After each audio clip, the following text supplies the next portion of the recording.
میرا نام محمد اختر ہے اور میرے والد صاحب کا نام ہے حاجی چودھری صدیق.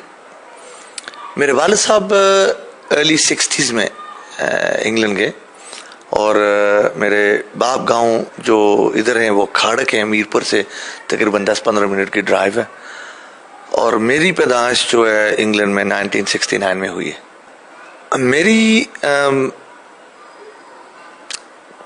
پیدائش جو یو کے کی ہے اور پہلی بار میں اپنے وطن آیا تھا 21 سال کی عمر میں, 1990 کی بات ہے, اور 3 ماہ اقلیل عرصے کے بعد رہنے کے بعد ایک ایسا بیڈ ایکسپیرینس ہوا کہ توبہ کر کے واپس چلا گیا تھا کہ دوبارہ نہیں لوٹوں گا. تو خدا کا بس کوئی اور نظام تھا, خدا کی کچھ اور پلاننگ تھی, انسان کی کچھ اور ہوتی ہے. جب زلزلہ دور 2005 کا آیا انگلینڈ میں نے بھی جیسے آپ لوگوں نے ٹی وی میں دیکھا, کچھ دیکھا, اور چند دوستوں نے یہاں کالز کی ہیں کہ کافی آفت آئی ہے اور کچھ یار کریں, کچھ امداد کریں. نہ تو میں نے زندگی میں پہلے کوئی فلائی کام کیا تھا, نہ کسی کی تنظیم کے ساتھ میں منسلک تھا, نہ کوئی چیریٹی کا کام کیا تھا. میں اور 2 دوست تھے میرے, ہم نے سوچا کہ چلیں اپنی جیب سے 10,000 پاؤنڈ ڈالتے ہیں اور چلتے ہیں 1 ہفتے کے لیے, جو ہو سکا کرتے ہیں, چلیں آؤٹنگ بھی ہو جائے گی, تھوڑی سیر و تفریح بھی ہو جائے گی, تو چلتے ہیں. تو ہم نے یہ 9 اکتوبر کی بات ہے, زلزلے کے دوسرے روز یہ طے کیا کہ ہم 12 تاریخ کو چلتے ہیں. دوسرے دن بلکہ اسی دن شام کو میرے دوستوں اور رشتہ داروں کو پتہ چل گیا ہم جا رہے ہیں, کیونکہ جذبہ تو ہماری قوم میں ہے, تو انہوں نے بھی اپنے حصہ ڈالنے کی کوشش کی اور ڈالا بھی ہے. دوسرے دن ہمارے پاس 50,000 پاؤنڈ اور آ گیا, اگلے روز 30,000 اور آ گیا. ہم نے مزید 1 دن اور ٹکٹ آگے کر دیا. 13 اکتوبر کو ہم آئے, 1,18,000 پاؤنڈ انگلینڈ کا, اور یہاں ہم نے 11 ٹرک سامان کے بھرے اور 300 ٹینٹس ہم لائے تھے اپنے اسی فلائٹ میں, بڑے ٹینٹس. یہاں کر مجھے نہیں پتا تھا, کیونکہ اس سے پہلے نہ تو میں اسلام آباد سے آگے گیا ہوں اور نہ واسطہ پڑا, تو مجھے گائیڈ کیا گیا کہ مظفر آباد, باغ, راولہ کوٹ اور منسیرہ 4 متاثر شہر ہیں, آپ ادھر چلے جائیں. تو نکل پڑے. 16 گھنٹے ہمیں لگے کوہالہ پہنچنے میں. رات کا قیام ہوا اور فیصلہ یہ ہوا, تقریباً 70 والنٹیرز تھے میرے ساتھ, کہ اگر تو ہم ایک ہی کانوائے میں, ایک ہی قافلے میں رہے تو شاید ہمیں 2 ماہ لگ جائیں. تو سپلٹ ہو گئے. ایک قافلہ میں نے مظفر آباد 4 ٹرک بھیج دیے, ایک منسیرہ, ایک راولہ کوٹ, اور اتفاق کی بات ہے کہ میرے حصے میں باغ آ گیا. 4 ٹرک لے کے نکل پڑے. باغ شہر میں پہلے دن جب ہم پہنچے, اور یہ تجربہ ہمارے تمام کانوائے کے ساتھ ہوا کہ وہ لوٹے گئے, لوگوں نے ٹرک لوٹے, ان کو مارا بھی. 2 ٹرک ہمارے ایک قسم کے لوٹے گئے باغ شہر میں, 2 جو باقی تھے. دوسرے دن ایک بزرگ نے مجھے بتایا کہ اوپر پہاڑوں میں کچھ گاؤں ہیں, تھوپ نام ہے ایریا کا, آپ ادھر چلے جائیں, سڑکیں ٹوٹی ہوئی ہیں اور وہاں امداد نہیں پہنچ پائی. ہم نکل پڑے, اوپر جا رہے پہاڑوں میں. تقریباً 15-18 کلومیٹر سفر کرنے کے بعد ایک بچوں کا قافلہ نیچے آیا. یہ یاد رکھیں کہ ہمارا آنے کا مقصد صرف 7 دن تھا, واپس اپنی دنیا میں چلے جانے کا, یہی ہم سوچ کر آئے تھے. ایک بچوں کا قافلہ نیچے آ رہا پہاڑوں سے, 80 کے 100 کے قریب بچیاں اور بچے ہوں گے, مختلف ایجز, ننگے پاؤں. ٹرکوں کی آواز سن کر بڑے خوش ہوئے. جب پاس پہنچے تو ٹرکوں میں ہر چیز موجود تھی, ان کے چھوٹے چھوٹے بسکٹ کے پیکٹس بھی تھے. مجھے یاد ہے بچپن میں نے ایتھیوپیا ایک فیمن ہوا تھا, اور باب گیلڈوف ہمارے ایک فنکار ہیں, سنگر انگلینڈ کے, انہوں نے ایسا ریلیف کا کام کیا. ٹرکوں کے پیچھے کھڑے ہو کر جیسے میں نے بسکٹس کے پیکٹس ان بچوں کے ہاتھوں میں پھینکے, ان کے ہاتھوں میں آئے, انہوں نے کھانا شروع کر دیا. ان میں کوئی آنکھوں میں لالچ نہیں تھا مزید اور کیا نہیں ہے.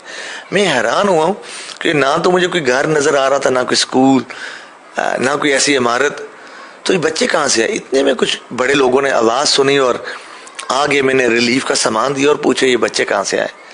انہوں نے مجھے بتایا کہ یہ اوپر جو پہاڑوں میں گاؤں ہے, یہ وہاں سے زلزلہ متاثر یتیم بچے ہیں, اور ان کو جو نیکسٹ آف کن ہے, رشتہ دار ہیں, وہ بھی منہ پھیر گئے, اور ان کو بتایا کہ آپ شہر کی طرف چلے جائیں, آپ کو وہاں NGOs بھی ہیں, آرمی بھی ہے, حکومت بھی ہے, آپ کو امداد اور شیلٹر مل جائے گا.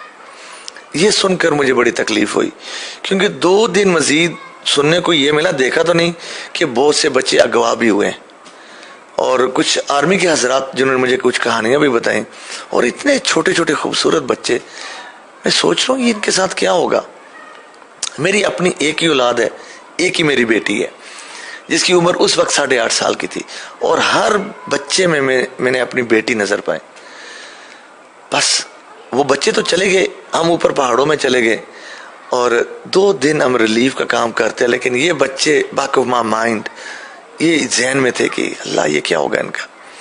جتنے میرے دوست انگلینڈ سے آئے تھے 6-7 ساتھی، ہم نے طے کیا تھا کہ واپس ہم میرپور میں میٹ کریں گے اور انگلینڈ چلیں گے. جب ہم میرپور میں میٹ ہوئے آنے سے پہلے ایک دن، اور ہر ایک دوست نے ایک برا تجربہ پایا اور توبہ کی واپس نہیں آئیں گے. اور اب میں سمجھانے کی کوشش کر رہا ہوں کہ میں کچھ یتیموں کے لیے کام کرنا چاہ رہا ہوں، آپ میری سپورٹ کریں گے. انہیں کہا کہ مالی امداد کریں گے لیکن یہاں آنے کا نہ کہنا. واپس چلا گیا ہوں اور وہاں سے میں نے عہد کیا کہ ان یتیموں کے لیے کچھ کروں گا، اور ایک کرائے کی بلڈنگ لی، ایک پلازا لیا میرپور میں جس کو ایک گھر کی شکل دی، اور جذبہ یہ تھا کہ ان بچوں کو وہ میں دوں گا جو میری بیٹی کے پاس ہے، اسے کم نہیں. میں نے زندگی میں ایسا کام نہیں کیا. وہ کیا تھا کہ میری بیٹی کے پاس ایک بنک بیڈ تھی، ویسے ہی سب سے پہلے میں نے بنک بیڈز بنوائی.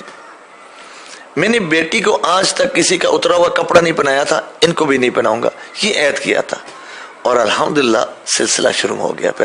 پھر ایک تنظیم بنانی تھی، ایک نام ذہن میں بیٹھا ہوا تھا. انگلینڈ میں ایک دوست کے ساتھ کشمیر میں رہتے ہیں تو کشمیر تو ظاہر آنا چاہیے. آرفنز یتیم ہے relief trust, Kashmir orphans relief trust. پھر جیسے وقت گزرتا گیا آرفن لفظ مجھے چپتا گیا، تو میں نے سوچا اس نام کو کافی ہم آگے لے گئے تو اس کو ہم نام تو نہیں چینج کرتے ہیں لیکن KORT کر دیتے.